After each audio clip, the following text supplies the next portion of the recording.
దిల్ రాజు పై గుర్రు. Chamber ఎలక్షన్లో ఓ వర్గానికి support ఇవ్వడంపై విమర్శలు. ఎఫ్డీసీ చైర్మన్ పదవిలో ఉండి ఇలా చేయడం ఏంటని అసహనం. ఆయన ప్రత్యర్థి వర్గం సర్కార్కు వ్యతిరేకంగా మారిందని నేతల ఆవేదన. సినీ కార్మికుల సమ్మె టైంలో దిల్ రాజుపై సీఎం రేవంత్ ఆగ్రహం. ఆయన పనితీరుపై కాంగ్రెస్ సీరియస్. సినీ పరిశ్రమలో సమన్వయం చేయట్లేదని మండిపాటు. ఫిల్మ్ డెవలప్మెంట్ కార్పొరేషన్ చైర్మన్ సినీ నిర్మాత దిల్ రాజుపై కాంగ్రెస్ పార్టీ సీరియస్ గా ఉన్నట్టు తెలుస్తోంది. చైర్మన్ హోదాలో ఆయన పరిశ్రమను సమన్వయం చేయాల్సిన బాధ్యతను మర్చి ఓ వర్గానికి ఆయన అనుకూలంగా వ్యవహరించడంపై హస్తం పార్టీ ఫైర్ అవుతున్నట్టు సమాచారం.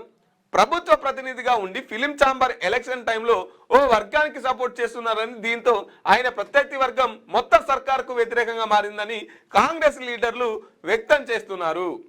ఇప్పుడు గవర్నమెంట్ నుంచి ఫిల్మ్ డెవలప్మెంట్ కార్పొరేషన్ చైర్మన్ గా దిల్ రాజు గారు ఉన్నారు.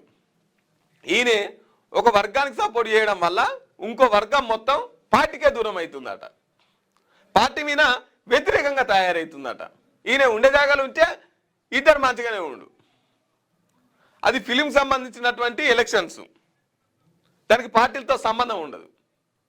కానీ ఈయన ఒక వర్గానికి మద్దతు ఇవ్వడం ద్వారా ఇంకో వర్గం వ్యతిరేకంగా తయారవుతుంది. కాబట్టి కాంగ్రెస్ నేతలంతా దిల్ రాజు మీద సీరియస్ అవుతున్నట్టు తెలుస్తుంది. నేడు film chamber of commerce election జరుగుతున్నాయి. ఎప్పుడు లేని విధంగా ఈసారి పెద్ద ఎత్తున నిర్మాతలు వర్సెస్ చిన్న నిర్మాతలు విడిపోయారు.